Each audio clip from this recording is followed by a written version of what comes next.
Welcome back to another episode of Raw Sports Center. As you can see by the title and by the thumbnail, man, we're going to be breaking out some film from Shedeur Sanders' first preseason game against the Carolina Panthers. Let's get straight to it. So the very first play, man, we got one of my favorite scenarios. I got to have a situation of 3rd and 5. Those got to have, especially for a quarterback, just shows you the quarterback, the clutchness that a quarterback has. So basically, what they have right here is a snag concept, a three-man route concept where it's like it creates a triangle read for the quarterback. The QB reads the flat defender. If the defender chases the flat route, the QB throws the snag route, which would have been that the inside hitch. If the defender sits on the snag, the QB throws to the running back in the flats. The corner route is also possible, but it just, obviously in a situation like this, we're gonna take what the defense gives us. Now, obviously, if they gave us the corner route, we'll take it, but we're gonna just because all we need is 5 yards to get the first down, so it ain't no sense in really going for the corner route, anything deep, unless we just feel we have a high probability of hitting it based off of the defensive alignment. So it looks like they were probably in some type of they were in a 2 high. I think that they might have been in cover 4, honestly, because you had the guys, the safeties, and the corners kind of stay deep, but you got the corner on the opposite side, number 2. He didn't have any threat coming into his area, so he just kind of followed the outside receiver. But like I said, once again, if you look at I think 32, he jumps in down to try to take away the flat against the running back. When he jumps down, he creates that empty hole right there, and Shedeur just does a good job at putting it on the defender. Not on the defender, but on the receiver. Now, the defender's done a good job at just being able to kind of read and close the distance to make the tackle to prevent the first down, but it was a good read from Shedeur Sanders. All right, so right here, you got another guy to have a situation of 3rd and 9, and he pretty much takes off running for the first down. Now, here's the thing on this right here. So if you look, they have a 3-by-2. So you got 3 receivers on the left side, and you have 2 receivers on the right side. So he's in an empty formation. Nobody's in the backfield. And it doesn't look like Carolina sent a blitz. Let me see.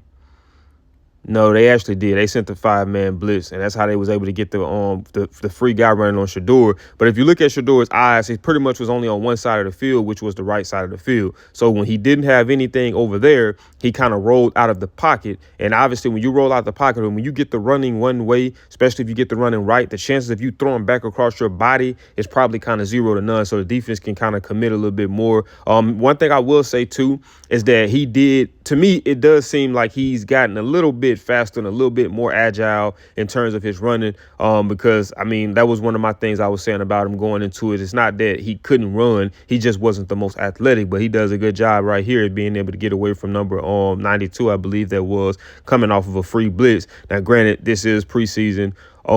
It's not necessarily a starter that you're doing that against. So, you got to kind of take into consideration that had that been maybe a Myles Garrett, a TJ Watt, who else? Andrew Van Ginkel, some of those guys, you probably might not would have been able to get away from that. But he does do a good job at evading the possible sack and being able to run and pick up the first down with his legs.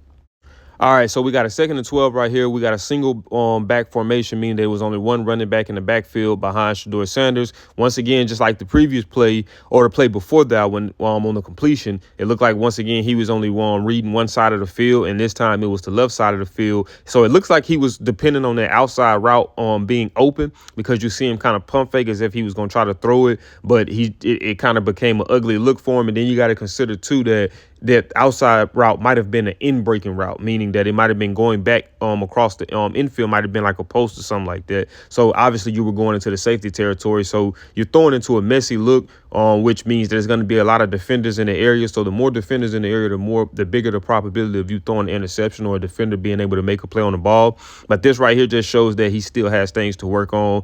He takes off running for the ball. Well, for one, if you look, you got the tight end open right there in the flats. It's a 2nd and 12, and it makes 3rd down so much more easier. You try to take off running, extend the play to try to make something happen, and you kind of did to a certain degree, but you just overshoot the running back by a lot. Now, I think that maybe he was probably trying to prevent from his ball being deflected by the guy that's coming downhill right there. So he tried to kind of put it up over him, because obviously the guy was going to jump up over the ball, but he put the ball entirely too high up for the running back, which put them in a 3rd and forever 3rd and 12. And 2 big categories that we look at when we look at quarterbacks. For one is we look at accuracy, and that's one that he probably would have liked to have back. And then we also look at decision making. Like I said, once again, it's a 2nd and 12. If I take the flat route, it's probably probably not going to be a first down. But at the end of the day, we go from a possibility of 3rd and 12 to maybe a 3rd and maybe 3rd and 8, 3rd and 7, so it's just those situations right there you kind of got to just be aware of and just know, like, okay, I ain't got to try to get it all back in one play. We can take it play by play. Let me take what the defense is giving us, which right here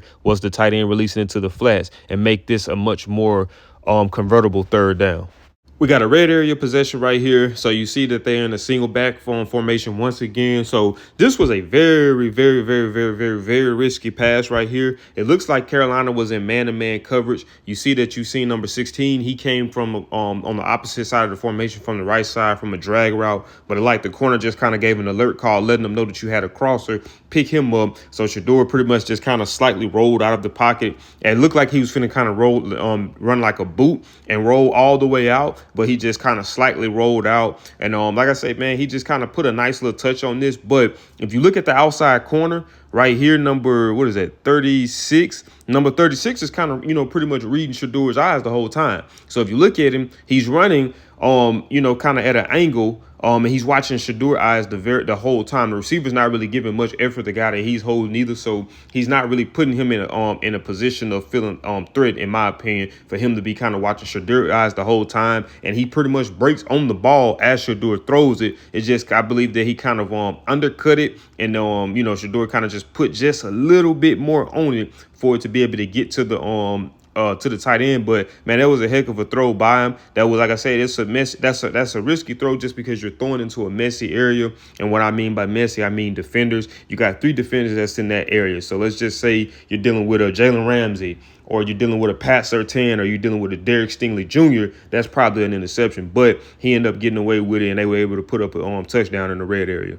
We got another guy that have a situation of 3rd and 9, which is dangerous, just based off the field positioning. Because if you hold on to that ball just a tad bit longer, that's possibly going to be a safety, and that's going to be 2 points that the opponent going to have plus the possession. But one thing I would say, too, that I've noticed from watching Shedeur, especially for this being his first NFL game, he doesn't look rattled. He looks comfortable. He looks confident. He looks comfortable back there in the pocket. Right here, you had a matchup on the outside to where I think really the corners just kind of fell down, and that's what allowed for the receiver to be open. But I'm just looking at his pocket composure, and he just looks settled. You know what I mean? Doesn't really look rushed. He doesn't like he's trying to roll out because pressure is being able to get to him. They are being able to get up through the middle. Once again, these aren't the starting offensive linemen, so but he's doing a good job at being able to just keep his composure and being able to stand back there and make plays whenever he needs to, just like this one right here.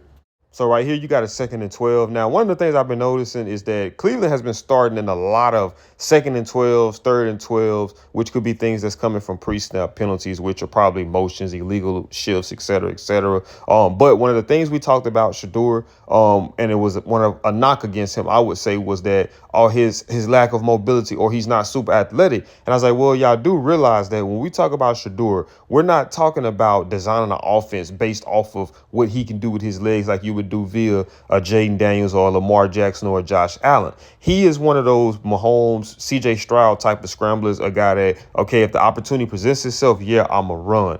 But for the most part, I'm extending the play to throw downfield, just like how he did on the earlier play where he overshot the receiver, and just like how he did right here. So initially looking at this, at first I was saying, man, that kind of was a bad throw. I was like, man, because the receiver had to go and make a spectacular catch with one hand. But then you got to look at the situation as well. So you have to look at that you got a safety that's potentially driving downhill on that. So you want to try to protect your receiver. So now I was saying that you probably, considering the angle, because I can't see all the way downfield, and I can't see it from his viewpoint, because he might have said, okay, based off of where the safety is at, I don't necessarily have to put it on his outside shoulder to try to protect him, to protect the ball. I can kind of put it on his inside shoulder, which it kind of still looked like he overshot him a tad bit, but the receiver just did a hell of a job being able to make a one-hand catch and secure that catch and going and making sure that he kept his feet in bounds.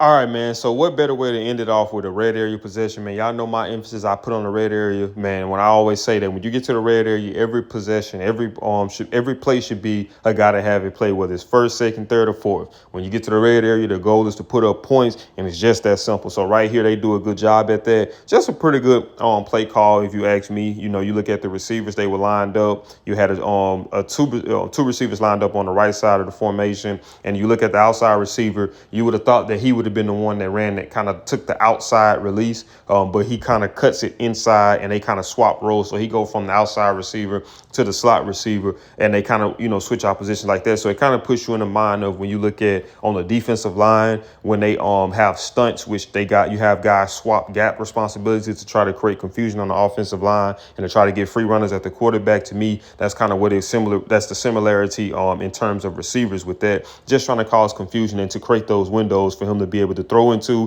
which they did a good job at that right here. They was able to create a window, so he was able to fit it into a tight window and also protect his receiver as well. And like I always say too, when you get in the red area, man, you know that everything becomes tight and congested. So now you have to really be good at being able to fit balls into tight windows because you don't have a lot of space down there. And also too, an added benefit to having Shedeur is he's able to. So the easiest way to get into the end zone in the red area or to score would be running the ball, right? That would be the less complicated way. Now, if you can't do that handing the ball off with a guy like Shedeur, you can do that in a multitude of different ways. You can do it from sending him on a boot. You can do it just from him being able to kind of just play razzle-dazzle in a sense and just make something happen and be able to create something out of nothing if the pocket collapse. So it creates those opportunities, extra opportunities for points. So defenses have to kind of strategically design to try to defend that, and it creates all other options elsewhere offensively, So that's one of the things, that's an added benefit of having Shedeur. But ultimately, man, I enjoy what I saw from him. I mean, considering everything that's been going on,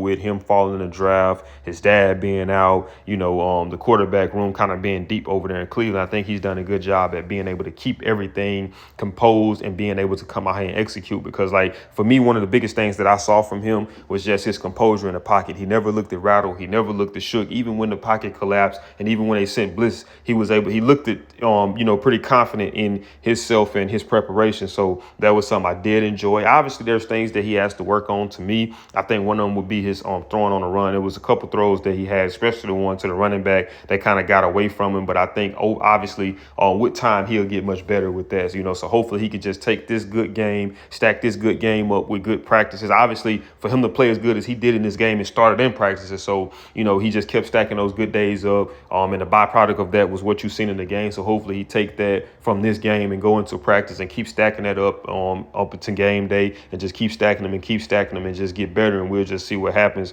going into the regular season. But, man, if you guys did enjoy this video, do me a big favor, man. Smash that thumbs up button. Also, if you're new to the channel, make sure you subscribe. When you subscribe, make sure that you got that notification bell on it where you be notified every time I upload. And I'll see y'all in the next video.